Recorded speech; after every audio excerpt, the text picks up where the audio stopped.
Hi.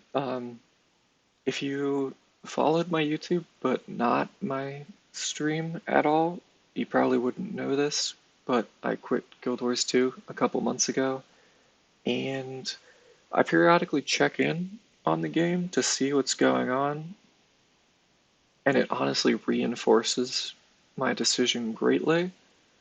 Looking through the last balance patch, the way that they implemented it seems universally worse for power than for Condi. When Condi builds are already overperforming, the Mist Offensive Potion change is a straight nerf to a number of power builds in Fractals, which they've just been doing since May of 2021. So I guess that's in line with their philosophy that power should suck and Condi should be the best in every game mode at the vast majority of levels of play. I mean, Condi was already better on some bosses, even at the highest level of play, even in like Enzelis, for example. So I don't agree with the changes. Putting crit chance only in air for Elementalist is really gross, especially when most other classes get their crit chance just there, just permanently, the 5% compensation. Warrior got deleted from the game. Removing the banners, they get no compensation buffs for losing the stats, except they add 5% crit chance in arms, a trait line which Power Berserker cannot take because it sucks for power classes. So, nice. Good job. Not only that, but it doesn't even compensate for the amount of crit you're losing because double standards was giving you extra precision.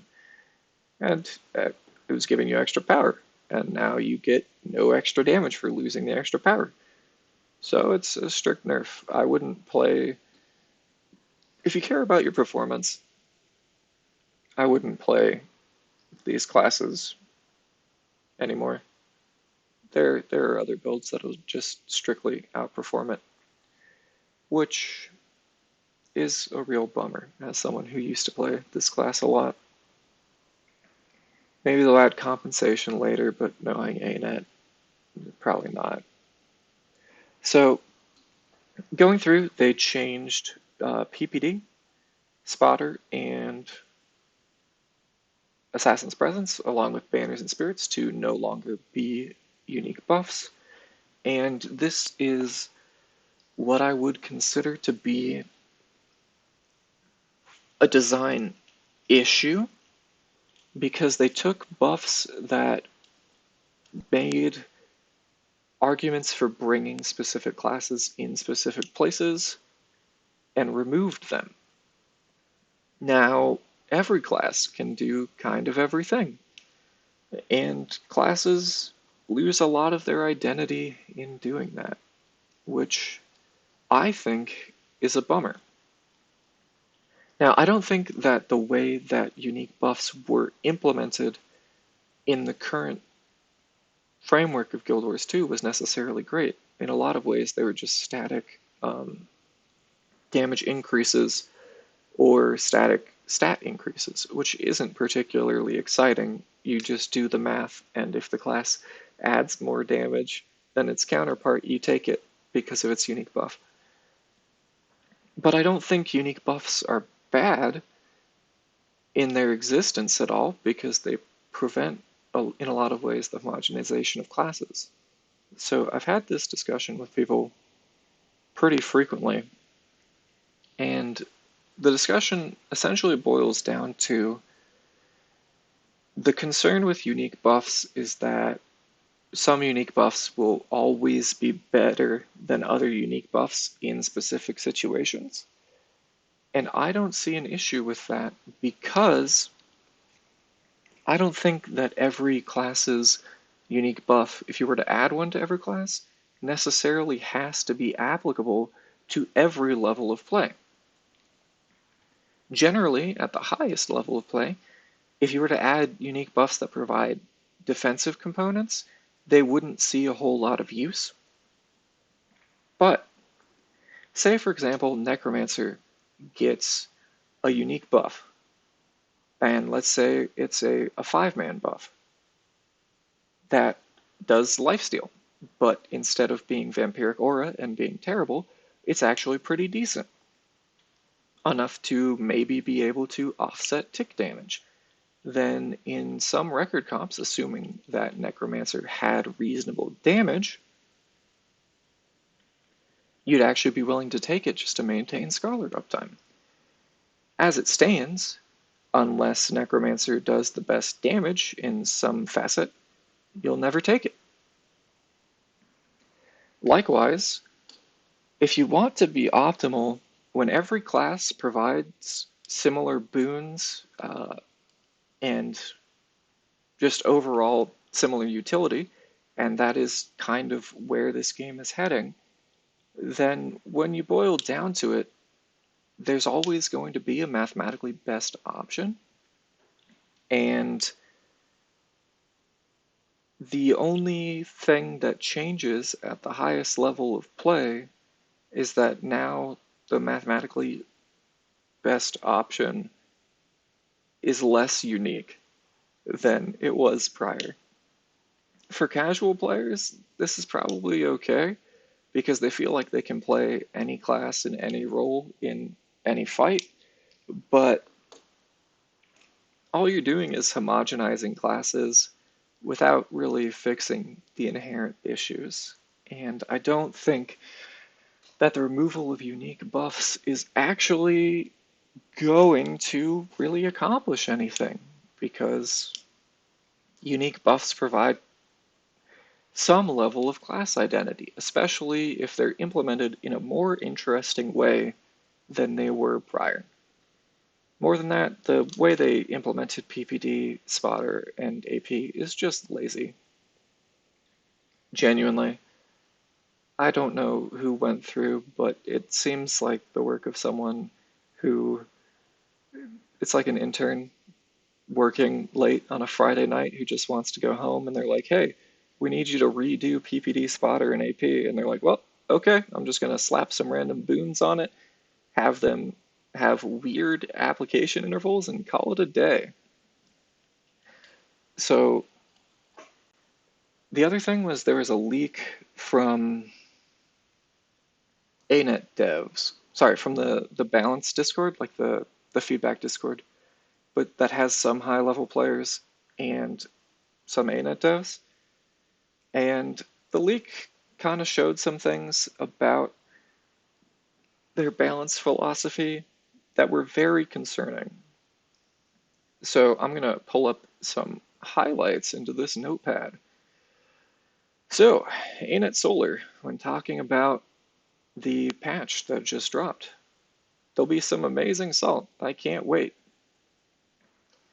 That, honestly, is kind of an odd way for a dev to talk about their implementation of balance, because ideally the balance changes that they make should make sense, and there shouldn't be a ton of salt, because when things make sense and you can explain them to people effectively, generally they don't get that upset when you make changes.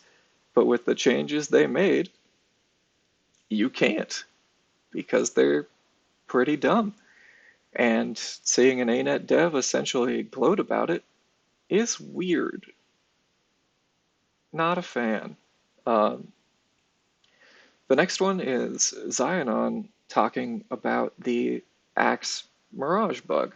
And if you don't know what the bug is, if you use your ambush during the third auto in the Axe auto chain, it deletes the ambush and you just lose the damage.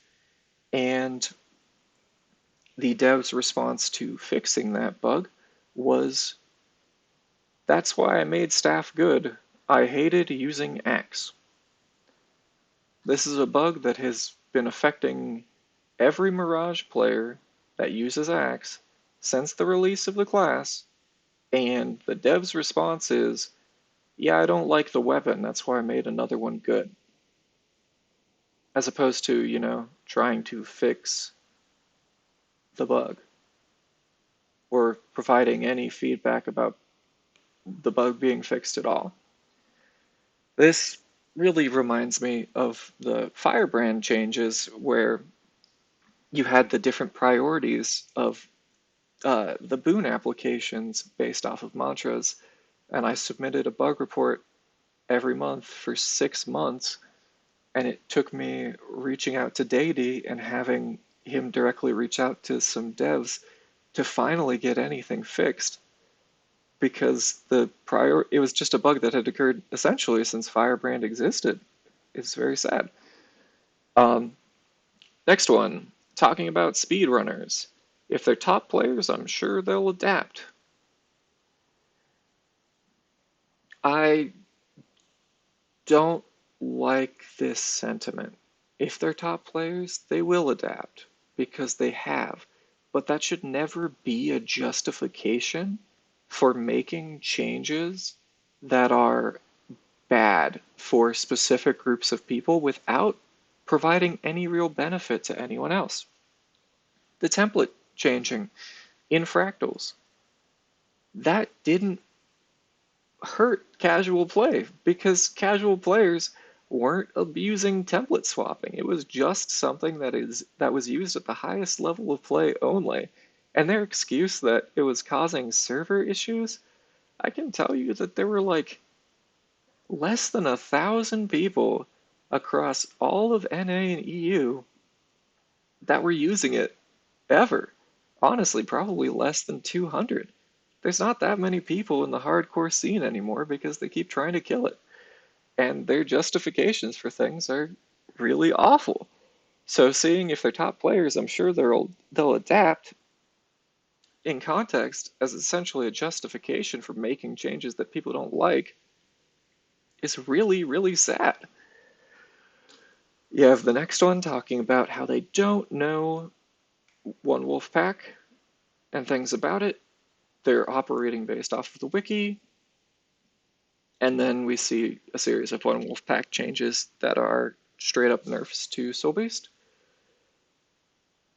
It it just shows in a lot of ways that it confirms a fear that a lot of people had that the ANET devs don't know that much about the game and that their balancing reflects their incomplete knowledge.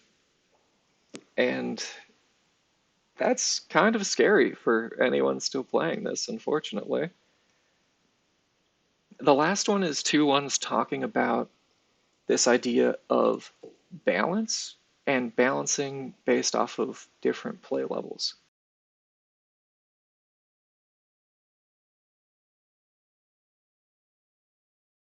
So I'm just going to read through the first comment really quick.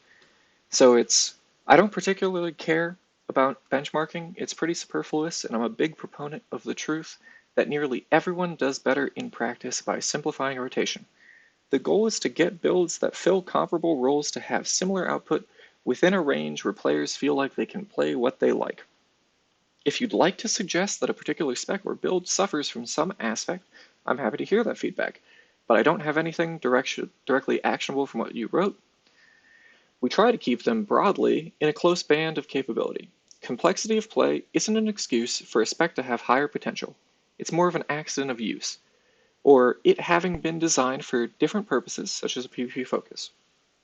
Generally, I prefer more simply playable builds that are survivable and offer a useful puzzle piece of support boon capability for your party.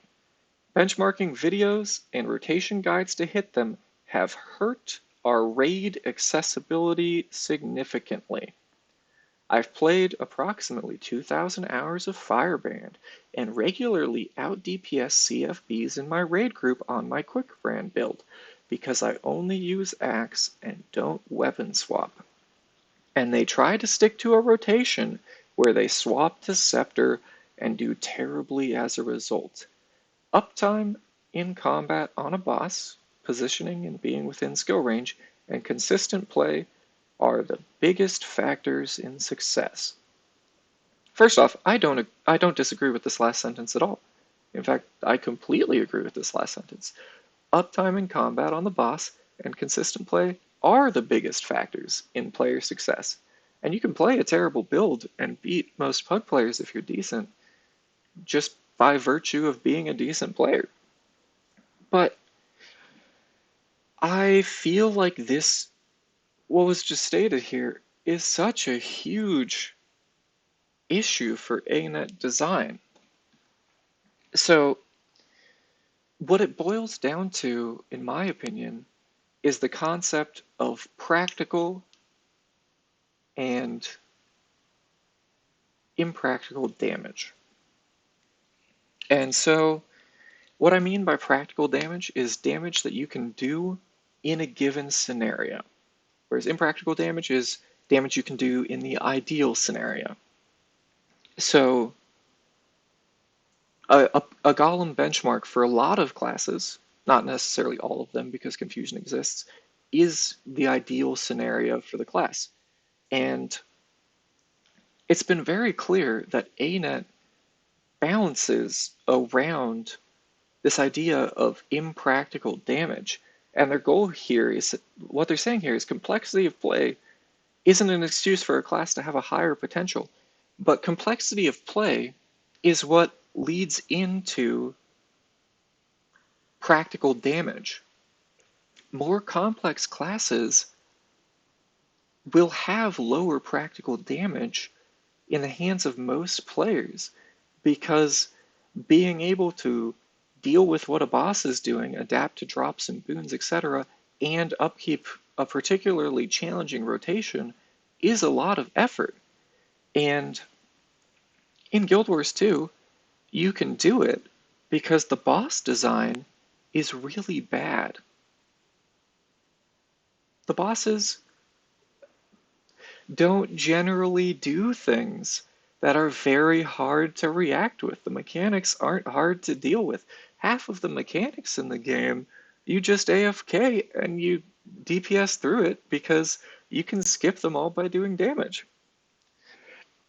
But say you had bosses where you actually had to deal with mechanics and actively avoid attacks, complexity of play is then extremely integral into a build's actual practical performance, and thus builds that have higher complexity of play need to have higher potential because otherwise they will just be worse in real scenarios.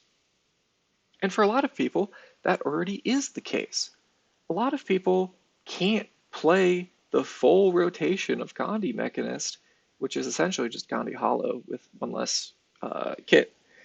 They can't play it effectively.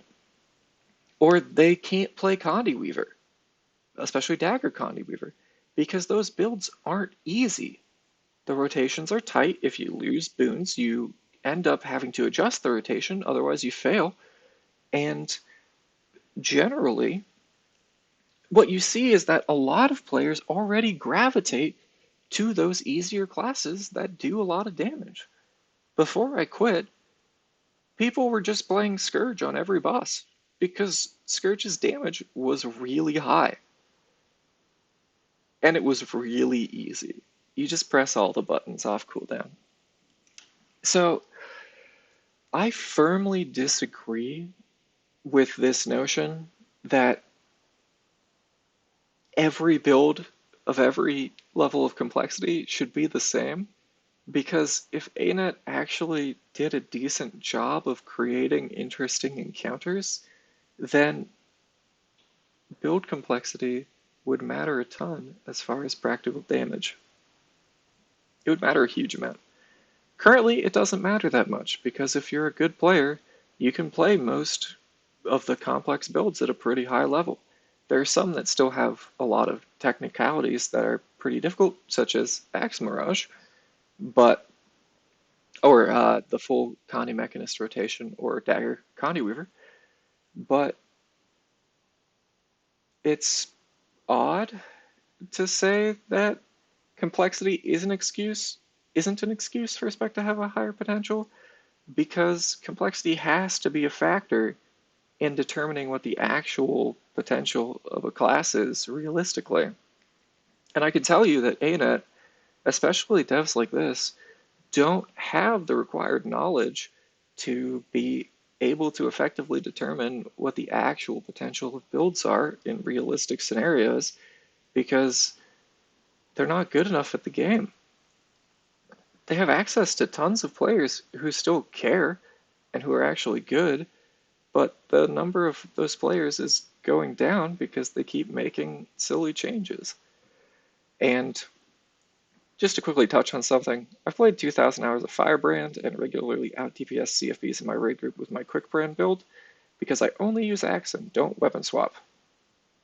No, you don't out DPS them because you only use axe. You out DPS them because they're bad at the game. Because player skill is the most important factor in this game.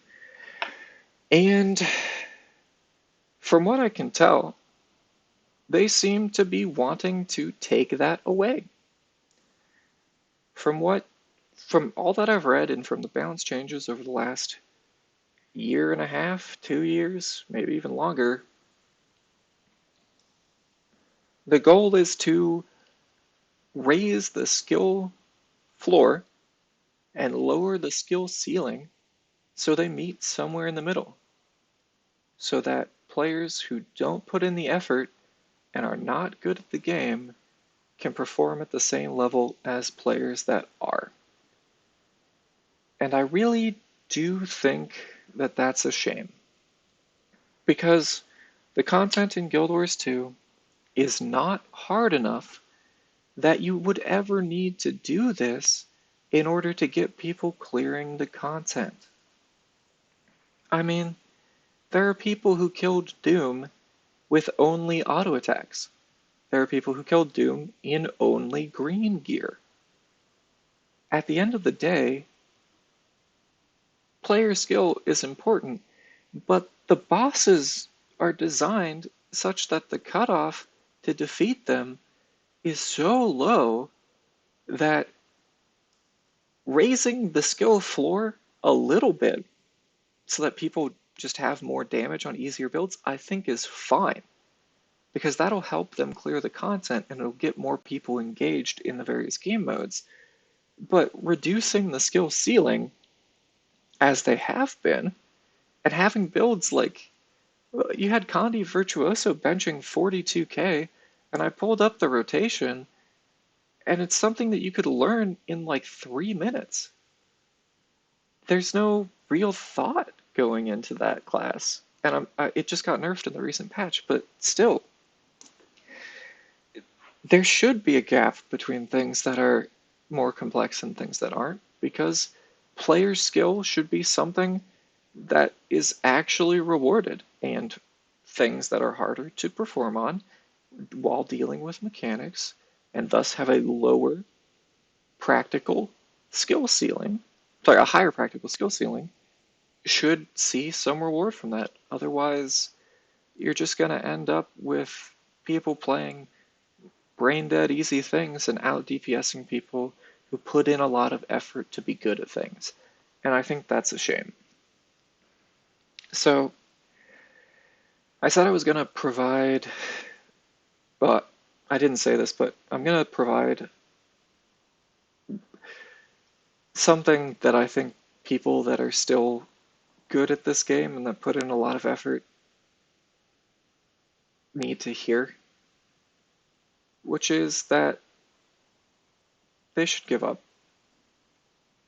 I mean, if this balance patch goes through, and it probably will with very few changes, especially no meaningful changes, like not deleting Warrior from the game, um,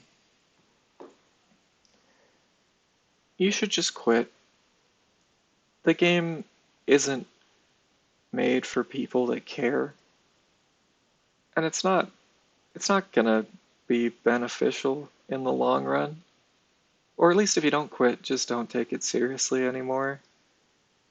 Personally, I read through all the logs from the leak from the feedback server, and I don't understand how the people in there are so civil with ANET Solar that there's a clear lack of understanding from someone who appears to be relatively in charge of balance. And their clear lack of understanding is very present in the balance patches. And every time I see them, it's just more and more disappointing. So, you know, it's sad to say, but giving up is probably the right call. And I love this game. If they had just left the game alone, I would have kept playing it for years. But they didn't, and they won't. And they'll keep making changes that people don't agree with, and they'll keep raising the skill floor and lowering the skill ceiling until everyone's doing the same thing. So, yeah. I know this was a long video. If you made it to the end, good job. This was done in one take because I only have OBS, and believe it or not, this is actually shorter than the first few times I tried to record this, because the first few times I spent 15 minutes talking about the balance patch and the actual changes within it and the effects that they'll have. So, yeah, ANET has questionable design choices, in my opinion, and those opinions are backed by data from a number of very successful games which allow for skill expression while still having high player retention in hardcore content, in raid content.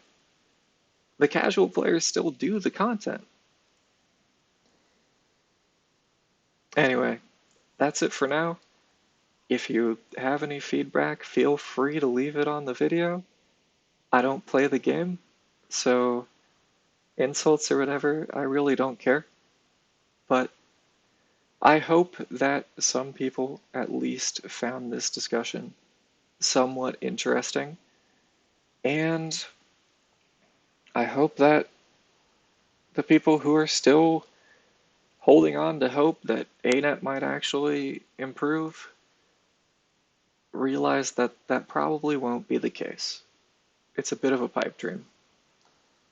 Anyway, thank you and goodbye.